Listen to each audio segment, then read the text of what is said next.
आज आप बाइबल का पूरा इतिहास जानेंगे और आदम से लेकर पुराने और नए नियमों दोनों को समझेंगे।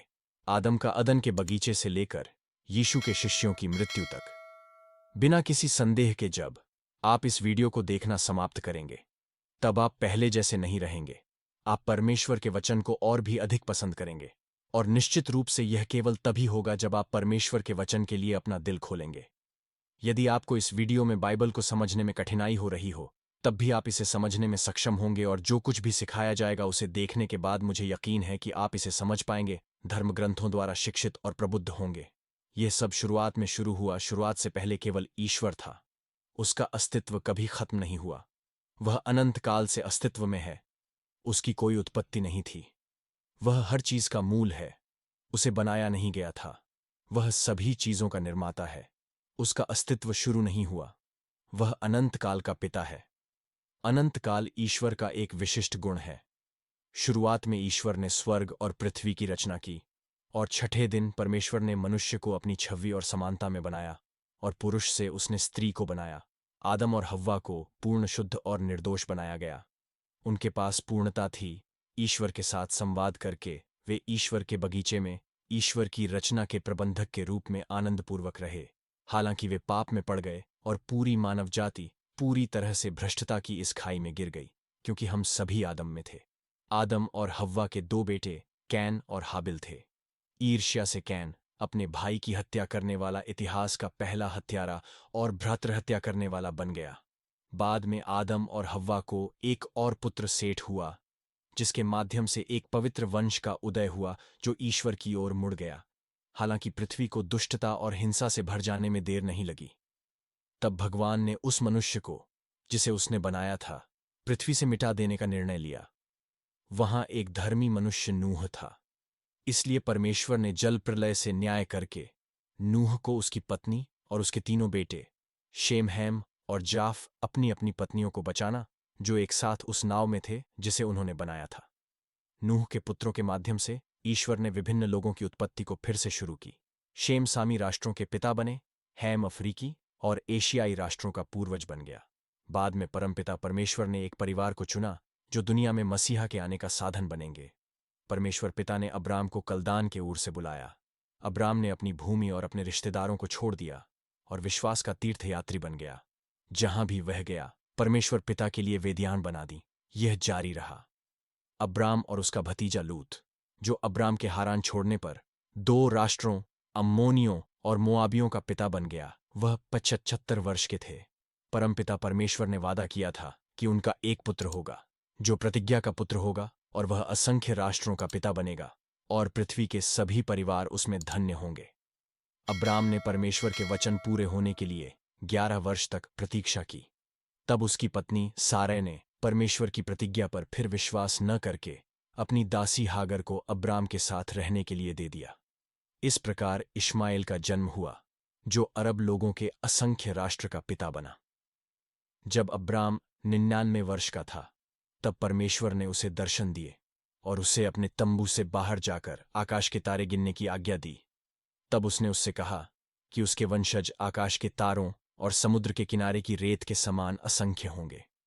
परंतु परमेश्वर ने यह भी प्रकट किया कि उसके वंशज 430 वर्षों की अवधि के लिए गुलाम बनाए जाएंगे।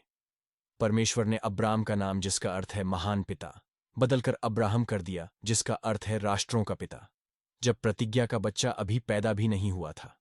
इसहाक ने रेबेका से शादी की, जो बांझ थी। शादी के 20 साल बाद रेबेका ठीक हो गई, और उनके दो जुड़वां बेटे एसाव और जैकब। एसाव एदामियों का पिता बना, और याकूब ने अपने परिवर्तन में इसराइल नाम प्राप्त किया और इस्राएलियों का पिता बना। याकूब के 12 बेटे और एक बेटी थी। जैकब के परिवार का दूसरा से आखिरी बेटा 70 लोगों के साथ मिस्र चला गया। वहां वे एक उपजाऊ भूमि में बस गए। मिस्र में 400 वर्षों के बाद ये 70 लोग आश्चर्यजनक रूप से बढ़ गए। उन्होंने मूसा के नेतृत्व में 600,000 पुरुषों के साथ मिस्र छोड़ दिया। महिलाओं और बच्चों को छोड़कर लगभग 2 मिलियन लोग थे। प्रतिज्ञा देश की ओर रेगिस्तान के माध्यम से यात्रा जारी रही। लोगों के अविश्वास और 12 जासूसों के कारण, जिन्हें प्रतिज्ञा देश का पता लगाने के लिए भेजा गया था, जिस काम में 3 महीने लगने थे, उसमें 40 साल लग गए। उनमें से 10 एक निराशावादी रिपोर्ट के साथ लौटे, और लोगों को सर्वशक्तिमान पिता के खिलाफ भड़काया और विद्रोह किया। और मूसा को उन देशों के दिग्गजों का सामना करना पड़ा। उन्हें उन दिग्गजों के सामने टिड्डे की तरह महसूस हुआ और सर्वशक्तिमान की शक्ति को कम समझा। तब सर्वशक्तिमान ईश्वर ने उन सभी लोगों को निर्जन प्रदेश में नष्ट होने के लिए खड़ी सजा दी और केवल यहोशू और कालेब जैसे वफादार जासूसों को प्रतिज्ञा देश में प्रवेश करने की अनुमति दी। इज़राइल के लोग 40 वर्ष तक जंगल में घूमते रहे। प्रत्येक दिन के लिए 1 वर्ष उन्होंने भूमि की जासूसी की। वह रेगिस्तान दुनिया का सबसे बड़ा कब्रिस्तान बन गया, जहां मिस्र छोड़ने वाली पूरी पीढ़ी नष्ट हो गई, केवल उन 2 लोगों को छोड़कर जिन्होंने भगवान पर भरोसा करने का साहस किया। 40 वर्षों तक भटकने के बाद यहोशू के नेतृत्व में 6 वर्षों तक भूमि पर विजय प्राप्त की गई, लेकिन अभी भी बहुत सी जमीन जीतनी बाकी थी। जोशुआ मूसा के नौकर ने ईश्वर के आह्वान और असाधारण सशक्तिकरण के माध्यम से लोगों को वादा किए गए देश तक पहुंचाया। जोशुआ की मृत्यु के बाद 330 वर्षों के ईश्वरीय शासन का एक लंबा चरण शुरू हुआ, जिसे न्यायाधीशों का काल कहा जाता है। यह इजरायलियों के जीवन में महान आध्यात्मिक अस्थिरता और उतार चढ़ाव का समय था। न्यायियों के समय में लोग अपनी इच्छानुसार कार्य करते थे। इजराइल के लोगों के हृदय की कठोरता के कारण वे बहुत से शत्रुओं द्वारा सताए जाते थे। इजराइल के लोग कई शत्रुओं द्वारा उत्पीड़ित थे।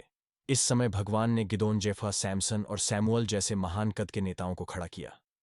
इस लंबी अवधि के बाद राजशाही का एक नया चरण आया। पड़ोसी राष्ट्रों को देखते हुए इजराइल के लोगों ने एक राजा से अनुरोध किया। लोग अब और नहीं चाहते थे कि परमेश्वर उन पर शासन करे। तब अंतिम न्यायाधीश शमूएल ने शाऊल का इस्राएल पर राजा के रूप में अभिषेक किया। शाऊल ने 40 वर्ष तक राज्य किया। उन्होंने अच्छी शुरुआत की और बुरा अंत किया। उसने विनम्रता के साथ अपने शासन का पर्दा खोला, लेकिन बाद में गर्व की क्रूरता और विद्रोह का शिकार हो गए। और उसके बाद दाऊद ने उसके स्थान पर 40 वर्षों तक शासन किया और इस्राएल की राजधानी को हेब्रोन से यरूशलेम में स्थानांतरित कर दिया। उसका शासनकाल सफल रहा। दाऊद ने अपने राज्य को मजबूत किया और धन संचय करने और ईश्वर के साथ चलने वाली सेनाओं को हराने वाली भूमि पर विजय प्राप्त करने वाला इज़राइल का सबसे प्रमुख राजा बन गया। ईश्वर के हृदय के अनुरूप मनुष्य बनना। ईश्वर अपने परिवार और अपने लोगों के खिलाफ गंभीर पाप करने के बावजूद उसने पश्चाताप किया और ईश्वर द्वारा उसे माफ कर दिया गया। उसके वंश से मसीहा आया। उनकी मृत्यु के बाद उनके पुत्र सुलैमान ने उनके स्थान पर 40 वर्षों तक शासन किया। उन्होंने ईश्वर से बुद्धि मांगी और ईश्वर ने उन्हें बुद्धि और धन दिया। वह अपने समय में एक प्रसिद्ध व्यक्ति बन गए। उसने यरूशलेम में मंदिर बनवाया और अपने शासनकाल में शांति का आनंद रहा। हालांकि उसकी कई पत्नियों के कारण उसका हृदय भ्रष्ट हो गया था। केवल बुढ़ापे में ही सुलैमान ने परमेश्वर की ओर रुख किया और अपने पाप का पश्चाताप किया। इस प्रकार हमारे पास यूनाइटेड किंगडम के 120 वर्ष थे। शाऊल जादू टोने के जाल में फंस गया, दाऊद व्यभिचार के जाल में फंस गया और सुलैमान मूर्ति पूजा के चंगुल में फंस गया। परमेश्वर ने लोगों की राजा पाने की इच्छा पूरी कर दी, लेकिन लोगों को इस मूर्खतापूर्ण विकल्प का परिणाम भुगतना पड़ा, क्योंकि सुलैमान की मृत्यु के बाद राज्य विभाजित हो गया, क्योंकि उसके बेटे रेयोब ने भारी करों को कम करने के लिए लोगों की याचिका पर ध्यान देने से इनकार कर दिया। सुलैमान की सरकार की धूमधाम, वैभव और विलासिता अत्यधिक करों से पीड़ित श्रमिकों के परिश्रम से कायम थी। उन्होंने परिवर्तन की मांग के लिए सत्ता परिवर्तन का लाभ उठाया। जैसा वे सफल नहीं हो सके, वे नए राजा के साथ गठबंधन नहीं कर सके। इस प्रकार 12 में से 10 जनजातियों ने रेबो के खिलाफ साजिश रची और एक नए नेता जोबो का अनुसरण किया। नए नेता जोबो के बाद उत्तरी साम्राज्य बना, जिसकी राजधानी सामरिया बनी। उत्तरी साम्राज्य 209 वर्षों तक चला। इस साम्राज्य में 8 अलग अलग राजवंशों के 19 राजा थे। इनमें से कोई भी राजा धर्मी नहीं था। सभी भगवान से दूर हो गए थे। उन्होंने यारोबाम के तरीकों का पालन किया। इन राजाओं ने राजनीतिक उद्देश्यों के लिए धर्म का उपयोग करने का फैसला किया, इस डर से कि उनकी प्रजा यरूशलेम में मंदिर में पूजा करने की मांग करेगी और यहूदा के राजाओं के प्रति राजनीतिक रूप से आकर्षित हो जाएगी। जेरोबाम ने बेथेल, गिलगाल और बीबीए में उत्तरी राज्य में मंदिर बनाने का फैसला किया और उनमें उसने एक सुनहरा बछड़ा रखा और लोगों को उसकी पूजा करने के लिए प्रेरित किया, जैसे कि वह स्वयं भगवान थे। सभी 19 राजा उत्तरी साम्राज्य ने इस मार्ग का अनुसरण किया। सभी दुष्ट और विकृत थे। किसी ने भी ईश्वर की खोज नहीं की। उस समय में प्रभु ने राष्ट्र के राजाओं और सुविधाजनक भविष्यवक्ताओं के साथ साथ पैसे से रिश्वत देने वाले पुजारियों के पाप की निंदा करने के लिए कुछ भविष्यवक्ताओं को खड़ा किया। उस समय भगवान ने भविष्यवक्ताओं अमोस, होशे और मीका को खड़ा किया। और महल से लेकर झोपड़ियों तक राष्ट्र के विचलन का बहादुरी से सामना किया। प्रतिद्वंद्वी मंदिरों से लेकर वाणिज्य तक, सड़कों से लेकर मैदानों तक उन्होंने राजनीतिक भ्रष्टाचार की निंदा की और वेश्यावृत्ति वाले धर्म के खिलाफ आवाज उठाई। उन्होंने भ्रष्ट कार्यकारी और विधायी शक्तियों के खिलाफ भगवान का अभियोग चलाया। उन्होंने सामाजिक अन्याय और आर्थिक उत्पीड़न की निंदा की। उन्होंने लोगों को पश्चाताप करने के लिए बुलाया, लेकिन उनके संदेशों को अनसुना कर दिया गया। अहाब के शासनकाल के दौरान उसकी पत्नी इजेबेल के माध्यम से कन्नानी समृद्धि के देवता बाल का हानिकारक विश्वास पूरे इजराइल में फैल गया। उस समय ईश्वर ने इस बुतपरस्त देवता का भंडाफोड़ करने और घृणित मूर्ति की विश्वसनीयता को कमजोर करने के लिए पैगंबर एलिजा को खड़ा किया। यहां तक कि इस राज्य में भी भगवान ने एलिजा की जगह लेने और एक विलक्षण मंत्रालय करने के लिए एलीशा को बुलाया, लेकिन इजराइल ने भगवान की आवाज सुनने से इनकार कर दिया। यहोवा ने छड़ी की भाषा का उपयोग किया और अश्शूर को इजराइल के राष्ट्र के विरुद्ध लाया। असीरिया इजराइल के विरुद्ध परमेश्वर के क्रोध की छड़ी थी। जब भी इसने किसी पर विजय प्राप्त की तो इसने विजित लोगों के विरुद्ध अत्याचार और बर्बरताएं की। विशेष रूप से विजित शहरों के द्वारों पर कटे हुए शव छोड़ दिए और लोगों के सिरों को ढेर कर दिया, जिससे लोगों को घोर अपमान का सामना करना पड़ा। उत्तरी लोगों को बंदी बनाने के बाद राजा सरोन द्वितीय ने अन्य लोगों के मिश्रण को इजराइल की भूमि पर भेजा, जिससे वहां एक बड़ा नस्लीय मिश्रण बन गया। वह जानता था कि नस्लीय कार्रवाई लोगों के संभावित अस्तित्व को कमजोर कर देगी। इस प्रकार इस नस्लीय मिश्रण से इजराइल में सामरीटन नामक एक संकर लोगों का निर्माण हुआ, जो यहूदा के लोगों का कट्टर शत्रु बन गया। बिन्यामीन और यहूदा के गोत्रों से बने दक्षिणी साम्राज्य में 20 राजा थे, जिनमें से कई ईश्वरीय थे, जैसे ईसा, यहोशापात, हिजकिय्याह, जोथम, उज्जियाह, जो अस और योशिय्याह। जब भी कोई ईश्वरीय राजा सिंहासन पर बैठा, राष्ट्र समृद्ध हुआ और दक्षिणी साम्राज्य में आर्थिक, नैतिक, सामाजिक और आध्यात्मिक रूप से विकसित हुआ। इस भविष्यवाणी को पूरा करने के लिए कि मसीहा दाऊद के घर से आएगा। दाऊद का घराना यहूदा के लोगों ईश्वर का संदेश सुनाने वाला एकमात्र राजवंश था। परमेश्वर ने यशायाह, मीका, जोएल, सफन्याह और यिर्मयाह जैसे विभिन्न भविष्यवक्ताओं को खड़ा किया। परमेश्वर की वाणी पर ध्यान न देने से राष्ट्र भी अत्यधिक भ्रष्ट हो गया। फिर उसी रीति से परमेश्वर ने उन्हें ताड़ना दी और बाबुल की सेना भेजकर उन्हें उनके शत्रुओं के हाथ में कर दिया। यहूदा के लोगों को बेबीलोन की बंधुआई में ले जाया गया। यहूदा नामक दक्षिणी राज्य 2 आक्रमणों के बाद 345 वर्षों तक अस्तित्व में रहा। नबूकदनेस्सर ने यरूशलेम पर आक्रमण किया और उसके गौरवशाली मंदिर को नष्ट कर दिया और लोगों को बंदी बना लिया और शहर को भारी अपमान में छोड़ दिया। जैसा कि ईश्वर ने नबी यिर्मयाह को भविष्यवाणी की थी, लोग 70 वर्षों तक कैद में थे। कैद की अवधि के दौरान भगवान ने भविष्यवक्ताओं यिर्मयाह, इजेकील और डैनियल को खड़ा किया। इस काल में लोगों को मूर्ति पूजा से शुद्ध किया गया। आराधनालय, सभा, सिनागॉग्स उभरे। परमेश्वर द्वारा निर्धारित समय के बाद यहूदा के लोग अपने देश को लौट गए। उस समय तक बेबीलोन पहले ही मादी फारसी साम्राज्य साइरस के हाथों में पड़ चुका था, जिनके जन्म के बारे में सर्वशक्तिमान ईश्वर ने उनके जन्म से लगभग 200 साल पहले ही भविष्यवाणी कर दी। साइरस ने यहूदी लोगों को आजाद कराया और उन्हें कनान देश में वापस लाया। लोग 3 समूहों में लौटे। मंदिर के पुनर्निर्माण के लिए जरूबाबेल के नेतृत्व में, एजरा के नेतृत्व में कानून की शिक्षा के लिए और नहेमायाह के नेतृत्व में दीवारों के पुनर्निर्माण और लोगों के राजनीतिक और आध्यात्मिक पुनर्गठन के लिए। जैसे ही वे कैद से लौटे और मंदिर का पुनर्निर्माण शुरू किया, लेकिन यहूदी लोगों को समस्या का सामना करना पड़ा। सबसे पहले धूर्तता सामरी लोग मंदिर की इमारत को अस्थिर करने के काम में उनके साथ शामिल होना चाहते थे। चूंकि साझेदारी प्रस्ताव अस्वीकार कर दिया गया था, तब दूसरे चरण में सामरियों ने उन्हें धमकाना शुरू कर दिया। तब सामरियों ने राजा आर्कटिक को पत्र लिखा। यहूदियों पर फारसी साम्राज्य के विरुद्ध षड्यंत्र रचने का आरोप लगाया। इस नापाक उत्पीड़न का सामना करते हुए मंदिर का काम लगभग 20 वर्षों तक रुका रहा। इस अवधि के दौरान लोगों ने परमेश्वर के घर के प्रति अपने उत्साह में ढील दी और अपने स्वयं के व्यवसाय पर ध्यान केंद्रित करना शुरू कर दिया। परमेश्वर के घर की कीमत पर अपने घरों का निर्माण और सौंदर्यीकरण शुरू किया। परमेश्वर का घर, जो इस समय खंडहर में था।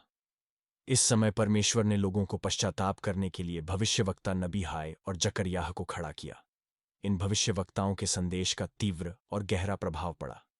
लोगों ने पश्चाताप किया और उत्साहपूर्वक मंदिर का पुनर्निर्माण पूरा करने के लिए लौट आए।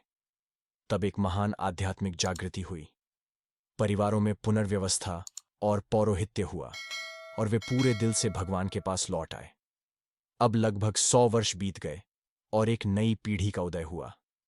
अब लोग मंदिर में जाकर बलि चढ़ाने लगे, परंतु उन्होंने फिर परमेश्वर का आदर नहीं किया। उन्होंने अंधे, बीमार और लंगड़े पशुओं को परमेश्वर को चढ़ाया और यहोवा की मेज का तिरस्कार किया। इसे अपवित्र समझकर याजक भ्रष्ट हो गए और उन्होंने लोगों को परमेश्वर का वचन सिखाना बंद कर दिया। इसके द्वारा परिवारों पर गहरा प्रभाव पड़ा, शादियां टूटने लगीं और तलाक में परिणत हुईं। लोगों को अब यह विश्वास नहीं रहा कि ईश्वर उनका न्याय करने में सक्षम है, इसलिए वे निश्चिंत हो गए और उन्होंने लौटने वाले ज्वार में डील दी। हालांकि वे मंदिर में जाते रहे, लेकिन वह ईश्वर से बहुत दूर थे। उस समय भगवान ने लोगों को पश्चाताप के लिए बुलाने के लिए मलाकी को खड़ा किया। इस प्रकार पुराना नियम समाप्त हुआ। ईसा से 400 वर्ष पहले पैगंबर मलाकी के बाद हमारे पास 400 वर्षों की लंबी अवधि है। अंतर बाइबल काल या भविष्य सूचक मौन का काल कहा जाता है। उस समय गैर विहित धार्मिक ऐतिहासिक पुस्तकें, अपोक्रिफल पुस्तकें लिखी गईं। पुराने नियम का हिब्रू से ग्रीक में भी अनुवाद किया गया, जिससे सेप्टुअजेंट नामक प्रसिद्ध संस्करण का जन्म हुआ। एमयो फारसी साम्राज्य ग्रीक साम्राज्य के अधीन हो गया।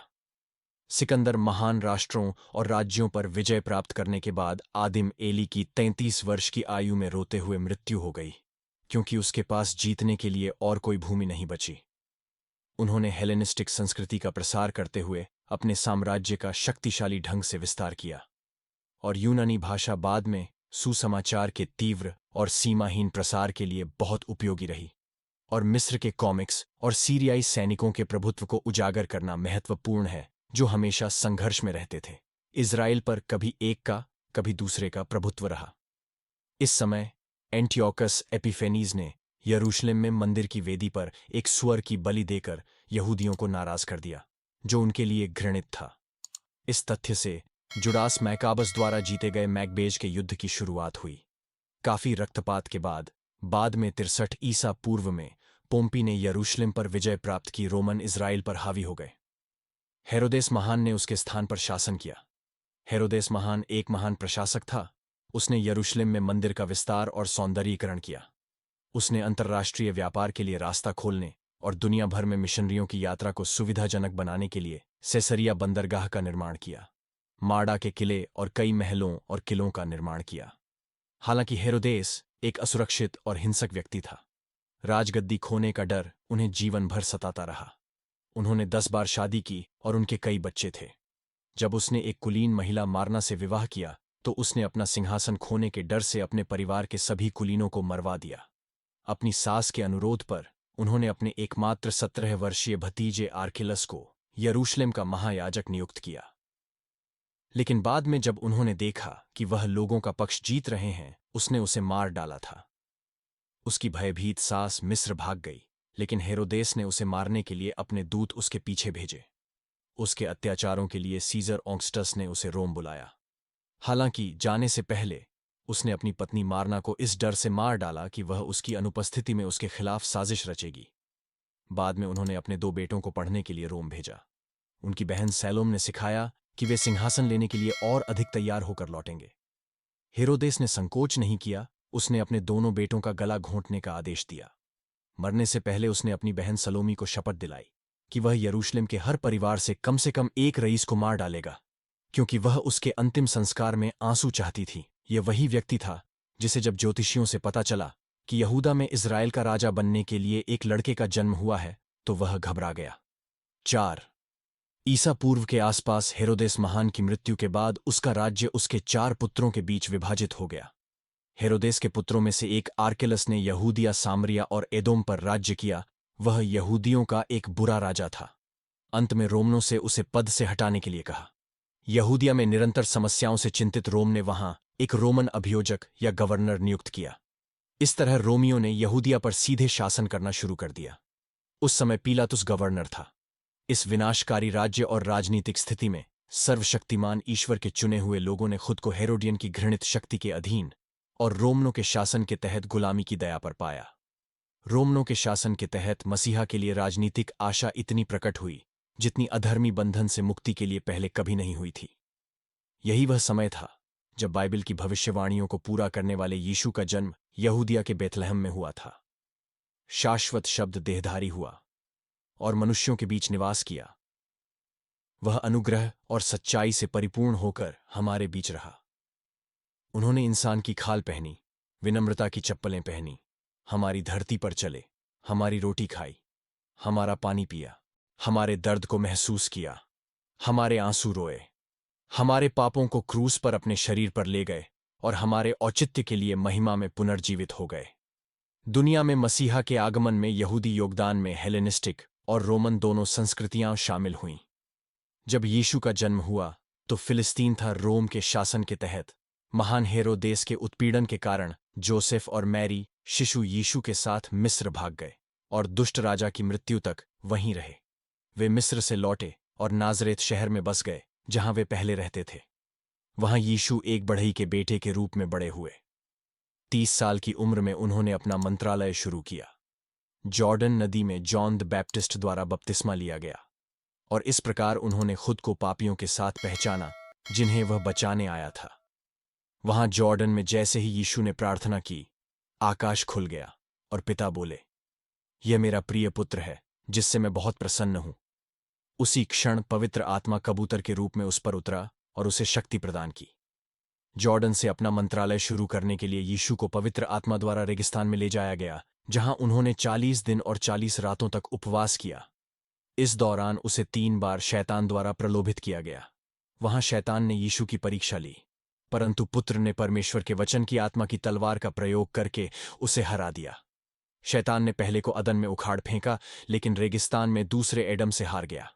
यीशु पवित्र आत्मा से परिपूर्ण होकर रेगिस्तान से गलील को चले गए। वहां से वह नाजरेत पहुंचे, जहां उन्होंने अपना अधिकांश सांसारिक जीवन बिताया।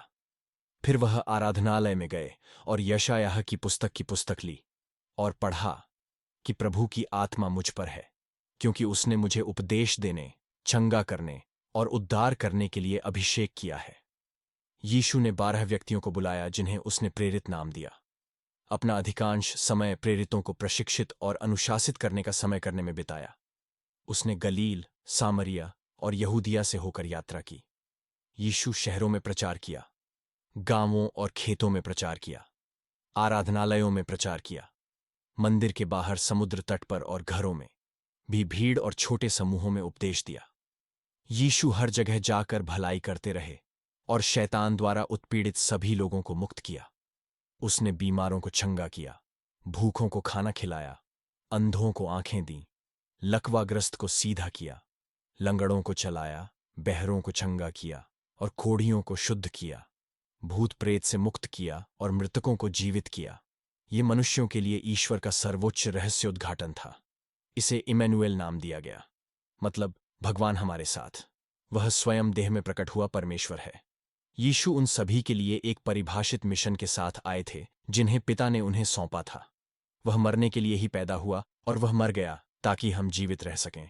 प्रेरित पौलुस ने जोरदार शब्दों में कहा कि वह हमारे पापों के लिए मर गया, धर्म ग्रंथों के अनुसार उसे दफनाया गया और तीसरे दिन वह फिर से जी उठा।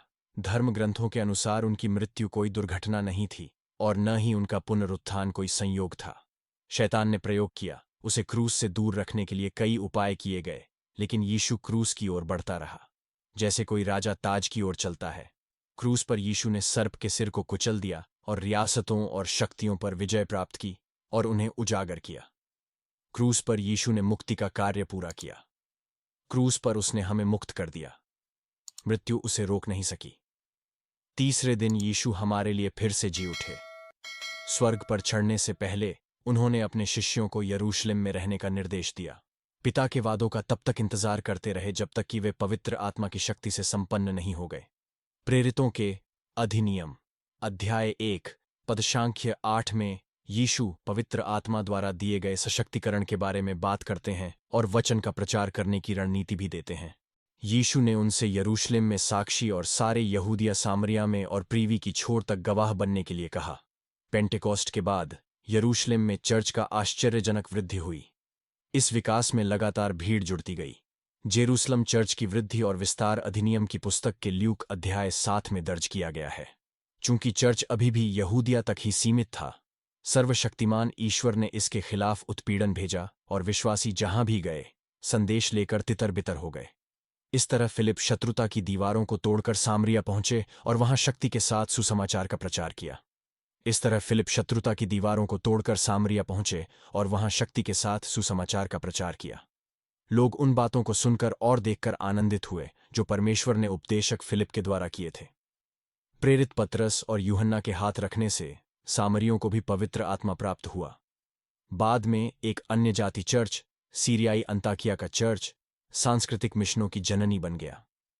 इसके बाद बरनबास और पौलुस पर्ज, डर्बी, इकोनियम और लिसा से गुजरते हुए गलाटिया क्षेत्र में अपनी पहली मिशनरी यात्रा के लिए रवाना हुए, चर्चों की स्थापना की और प्रेस्बिटेर का गठन किया।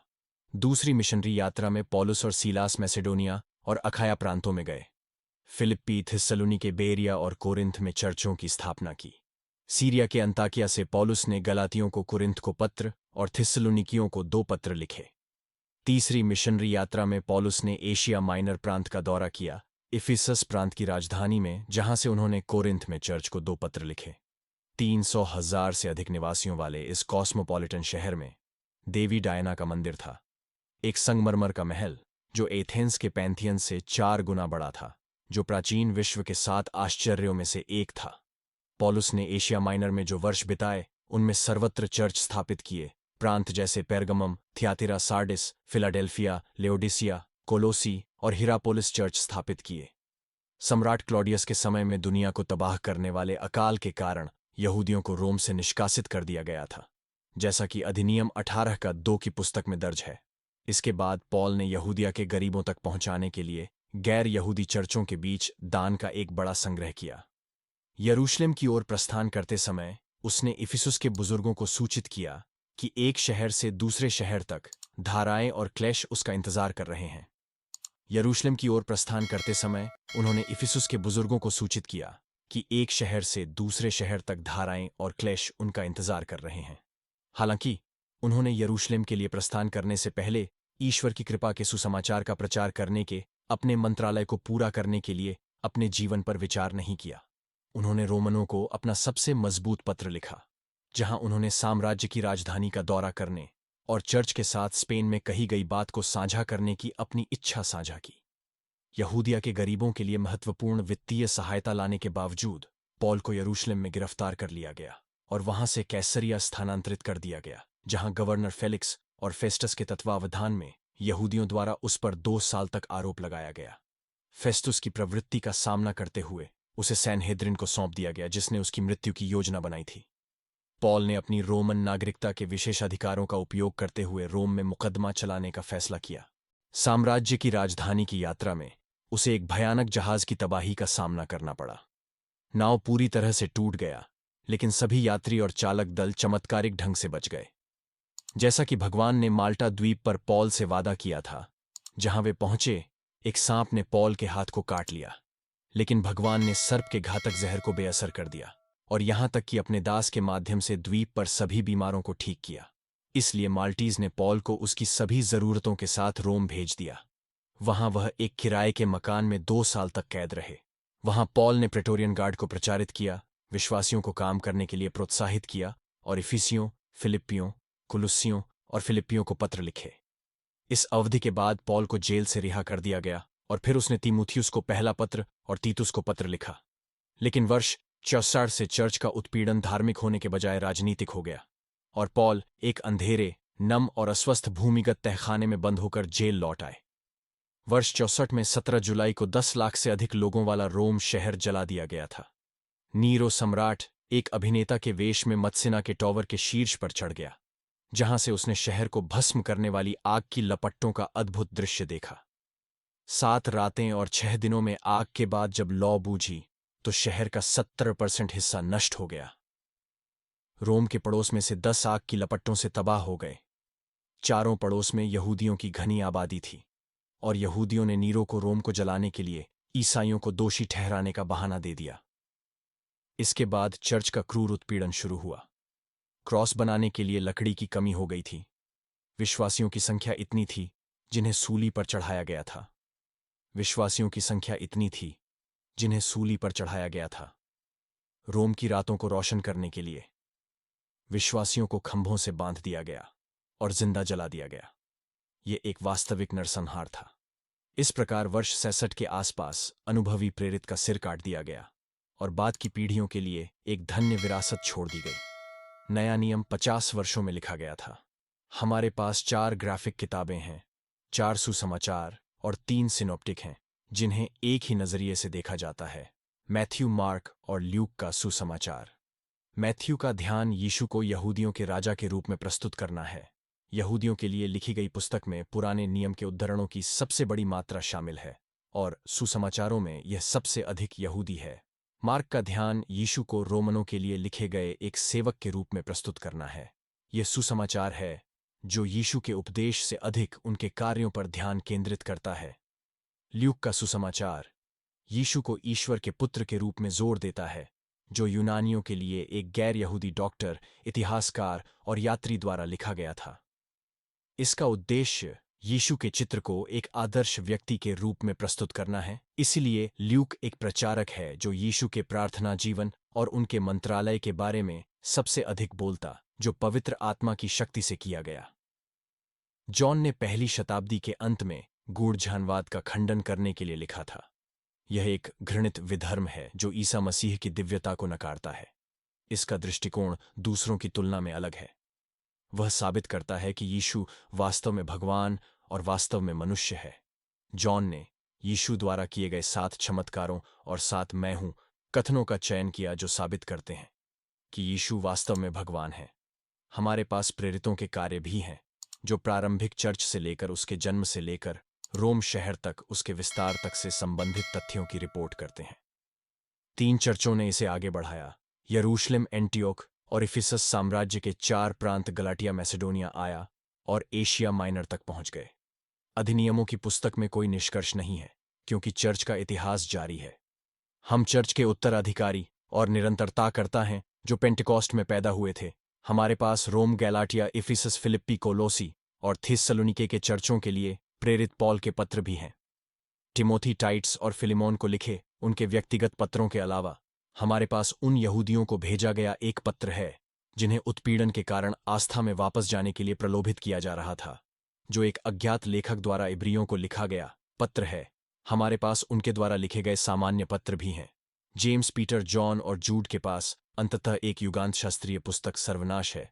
वर्ष 86 के आसपास पटमोस द्वीप पर प्रेरित जॉन द्वारा लिखी गई ईसा मसीह और उनके चर्च की विजय का वर्णन करता है। मुझे आशा है कि आपने इस कहानी के बारे में सीखा होगा। भगवान आपके जीवन को आशीर्वाद दें। यदि आपने अभी तक यीशु को अपने उद्धारकर्ता के रूप में स्वीकार नहीं किया है, तो अभी भी पश्चाताप करने का समय है। आपका भविष्य बदल सकता है। आपकी कहानी वह सारे दुख, सारा अकेलापन दूर कर सकता है और आपको जो चाहिए वह दे सकता है। अपने कमरे में जाओ, दरवाजा बंद करो और भगवान से बात करो। वह आपकी बात सुनेगा। भगवान आपका भला करेगा। अगर आपको वीडियो पसंद आए तो लाइक करना न भूलें और चैनल को सब्सक्राइब करें।